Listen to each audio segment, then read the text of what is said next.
salaamaaleykum daleen a jàmm sur 2K Dakar tey dañuy décortiquer ensemble benn tentative de cambriolage bu métti bu amoon ci 10 mars bii passé xool leen waxtu bi ci caméra bi ñoo ngi 4h44 du matin heure bi mooy heure bu gën a neex pour nelaw waaye tamit mooy waxtu bi malfaiteurs yi taamu pour mën a agir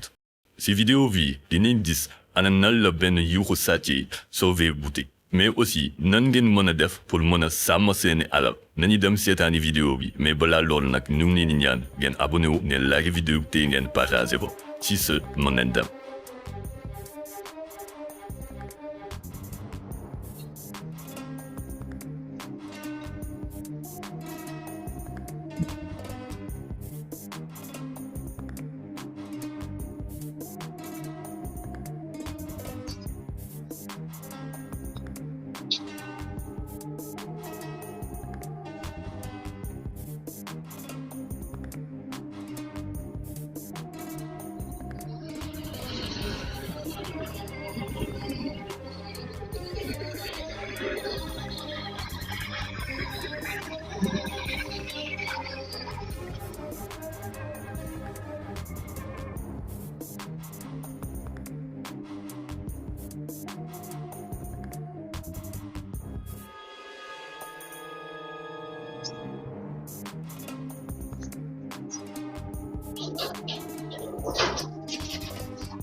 comme ni ñu ko gisandoowee affaire ni na demee waa ji yuuxu sàcc yi sauvé ne borom magasin bi parce que su nekkul woon moom gëm naa ne waa ji dina am accès si boutique bi li la ñu wax lool nag mu di cadenas yi ak waa ji matériel bu mu utiliser pour dajji buntu yi lu mu utiliser nag ñoo ngi ko wooyee clé de bus nekk na benn outil boo xamante ne dafa efficace contre les cadenas beneen mbir bu ñu mën a seetlu aussi bu di buntu bi gis nañ ne buntu bi rideau en fer la saa yu su ne suñuy vidéo ñu ngi leen di interpeller su seeni magasin de leen éviter di am ay rideau en fer rideau en fer yi dafa yomb dajji gars yi xam nañ système yi nu muy fonctionner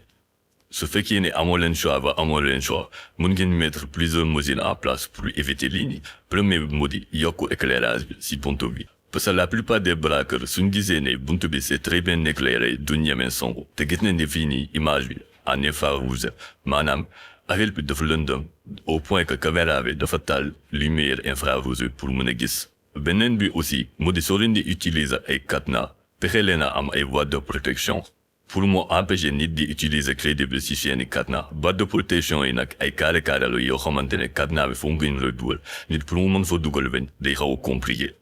te yemul rek ci pied de bûche day xëy protéger contre aussi lii di pince coupante. beneen mesure bu ñu mën a mettre en place moo di installer aussi système d'alarme sonore bi nag bi nga koy fixé buntu bi su amee benn mouvement boo xamante ne dafa irrégulier surtout à certaines heures mën a déclencher benn cri d'alarme boo xamante ne mën na yee voisinage bi yëpp. loolu dina leen mën a alerter vidéo bi nag il arrive à sortir ñu ngi ñaan ngeen abonné wu ngeen like vidéo bi te ngeen partage ko sur ce ñu ngi waxte ba beneen sur Dakar.